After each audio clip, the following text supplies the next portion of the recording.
बताओ, अगर 35 साल के जो याराना है, दोस्ती है, एक जगह बैठते थे और क्या चौकसी करेंगे।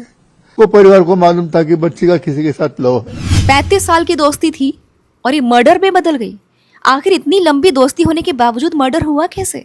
सिया और केतन के फैमिली आपस में दोस्त थी पिछले 35 साल से, दादाजी ने भी बताया।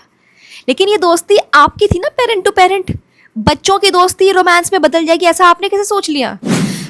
अभी एक और बयान, शायद ये सही है गलत है, लेकिन ये आया है कि सिया के बॉयफ्रेंड ने बताया है कि वो शादी नहीं करना चाहती थी, बट पेरेंट्स की दोस्ती, उनका कमिटमेंट ऐसा था कि वो मना नहीं कर पा रही थी। उसको लग रहा था कि डिसरिस्पेक्ट हो जाएगी और वो फैमिली के अगेंस्ट अगर कुछ बोलेगी तो बहुत बदनामी हो जाएगी।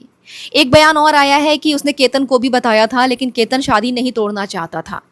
इसमें से बयान में से कौन सही है कौन गलत है, ये एक अलग मुद्दा है, बट एक मुद्दा इन सारी बातों में निकल कर आता है, प्रेशर। शादी प्रेशर में हो रही थी एंड उसका फ्रस्ट्रेशन कहीं ना कहीं निकलना था, जो केतन पे निकल गया। एक इनोसेंट बंदा मर गया। मर्डर हर तरह से गलत है और इसकी सज़ा मिलनी चाहिए सिया को, लेकिन सारे पेरेंट्स को इस एक केस से एक चीज़ समझ लेनी चाहिए कि आपका बनाया हुआ प्रेशर आपके बच्चों को क्रिमिनल बना रहा है शादी के मामले में। और अगर वो क्रिमिनल नहीं बनेंगे तो शायद अपनी ज़िंदगी ख़त्म कर लेंगे प्रेशर में आके। प्लीज़ पेरेंट्स, 2026 में अपने बच्चों की ख्वाहिश को समझना, प्रायोरिटी देना शुरू कर दीजिए और सपोर्ट सिस्टम बनिए ना। सपोर्ट सिस्टम सबसे अच्छी चीज़ होती है। मुझे तो लगता है कि पेरेंट्स को ना 18 साल के बाद बच्चों को छोड़ देना चाहिए कि आप जो करना है, करियर वाइज, रिलेशनशिप वाइज, आपके इमोशंस वाइज, जो कुछ करना है आप खुद डिसाइड करो। आपके शौक पूरे करने हैं, आप खुद से अर्न करना शुरू करो, मेहनत करो, स्ट्रगल करो, बनाओ।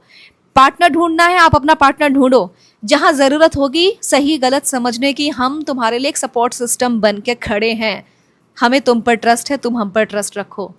जहाँ तुम फंसोगे बेटा, गड्ढे में गिरोगे, हम तुम्हारे साथ हैं बचाने के लिए, लेकिन तुम अब अपनी लड़ाई खुद लड़ो। चाहे करियर हो, रिलेशनशिप हो, शादी हो, कुछ भी हो।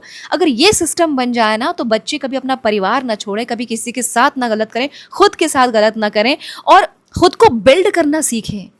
कितनी अच्छी चीज़ है। और रही बात शादी की, जिसे आज लव मैरिज को हम लोग बड़ा गलत सोसाइटी में समझते हैं ना, हमारे ही हिंदुस्तान में, आप ये रिसर्च कर लीजिएगा, वैदिक युग में, ऋग्वेद में ये शामिल है कि स्वयंवर जैसी चीज होती थी। हम सब जानते हैं, लड़की अपना वर स्वयं ढूंढती थी। गंधर्व विवाह जैसी एक चीज होती थी जिसमें कि लड़के लड़की बिना पेरेंट्स की मर्जी के, उनका कोई पार्टिसिपेशन नहीं होता था, अपना पार्टनर खुद डिसाइड करते थे दोनों लोग।